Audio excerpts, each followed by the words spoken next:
Sous ses airs, Johan Maresco est d'une extrême délicatesse. Brasseur, Ouais, oh le ballon lâché, exceptionnel.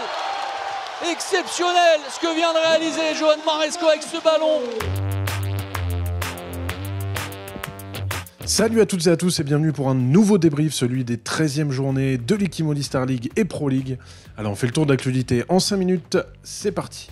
Et on attaque directement par un choc entre prétendants européens à Saint-Raphaël ce jeudi qui recevait Limoges. Le LH qui est resté sur 4 victoires est bien rentré dans le match avec son maître à jouer croate Matej Hrstić encore une fois très en jambes avec 6 buts et 4 passes. Mais menés de 4 buts à un quart d'heure du terme, les Raphaélois ont sorti leur nouvelle botte secrète, un certain Michael Robin, encore une fois auteur d'importants arrêts en fin de match pour impulser de bonnes vibes à ses coéquipiers qui se sont arrachés pour revenir au score, à l'image d'Adrien Dipanda passé tout proche de la disqualification. Je le disais parfois passer entre les gouttes, mais c'est aussi ça l'expérience et cette expérience qui a fait la différence. On parle de quelle goutte là? Une faute très dangereuse, regardez ça.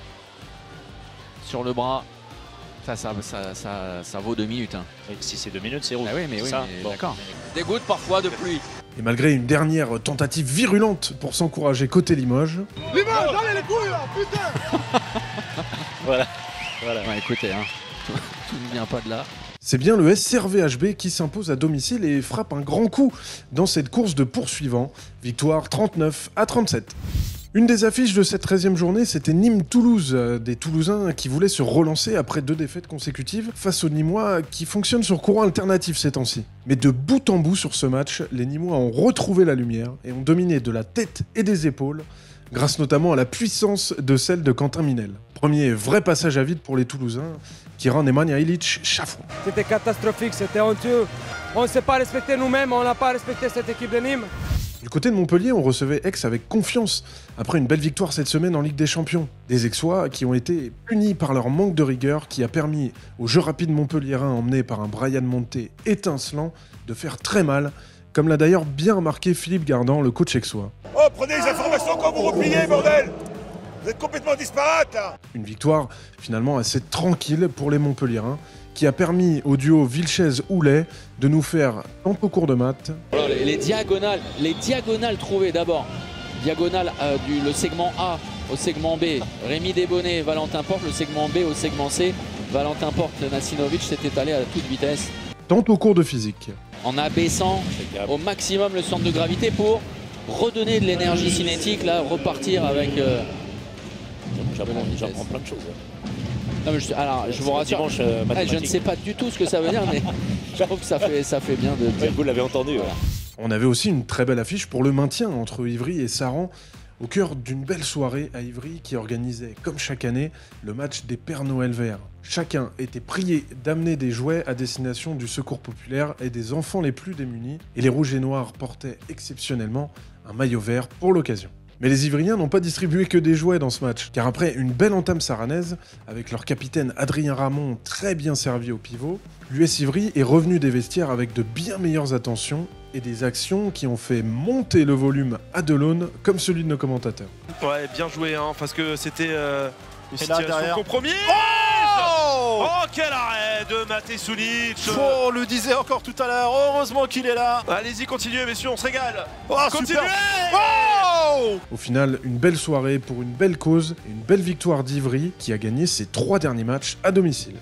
Dans les autres matchs de cette 13e journée, Paris et Nantes ont gagné tranquillement. Dunkerque a enfin renoué avec le succès face à Chartres, qui subit sa 5e défaite consécutive, tandis que Dijon a encaissé plus de 40 buts pour la 2e fois consécutive. Un match durant lequel on a pu voir avec plaisir le retour de Lucas Vaneg en l'Ikimoli Star League, et lui, qui avait commencé la saison avec Villeurbanne, n'a rien perdu de cette petite magie qu'il a balle en main, regardez.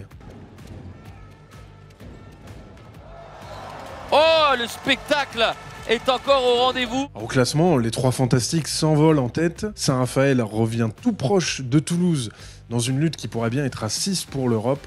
Et derrière, Saran et Dijon vont devoir prendre des points. Et justement, lors de la prochaine journée, Saran reçoit Dijon dans un match coup près. On suivra également le Val-de-Marne-Nico, Créteil-Ivry, ainsi que les belles affiches entre Saint-Raph et Paris et Toulouse et Montpellier. Ah, on va se régaler. Et direction la Pro League maintenant, où on avait cette semaine des confrontations entre les 4 premiers du classement. Et on commence bien sûr par Tremblay, premier, et qui recevait son dauphin Ponto. Un match qui a tenu toutes ses promesses, mais les Tremblaysiens, devant leur public, avaient ce petit truc en plus qui leur a permis de s'imposer, notamment là aussi avec un ancien Villeurbanais, Antoine Léger, qui a été décisif dans les dernières minutes. Et l'autre choc, c'était le déplacement de Célestat 3e à Frontignan 4e. Là aussi, le score a été serré pendant une bonne partie du match, mais le jeu rapide et enflammé des Héroltais a fini par faire plier les Alsaciens, grâce notamment une nouvelle fois à un Kevin Ménard très solide dans les buts et aux actions décisives de Nati Camara.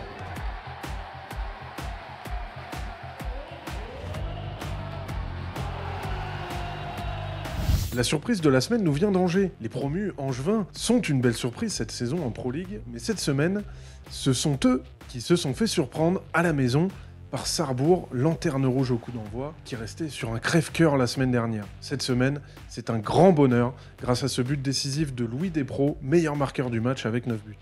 Dans les autres matchs de cette 13e journée, Billère enfonce Caen et Istres profitent du fait que ses adversaires s'affrontaient en gagnant. Au classement, Tremblay fait bien sûr la bonne opération, Célestat rate l'opportunité de recoller à Ponto et voit Frontignan et Istres revenir. Derrière, tout est hyper serré et Sarrebourg, en queue de peloton, cède sa dernière place à Caen. Lors de la prochaine journée, pas de gros chocs, mais on connaît la Pro League, ça va être incroyable avec des fins de match de fou à coup sûr, on va vibrer.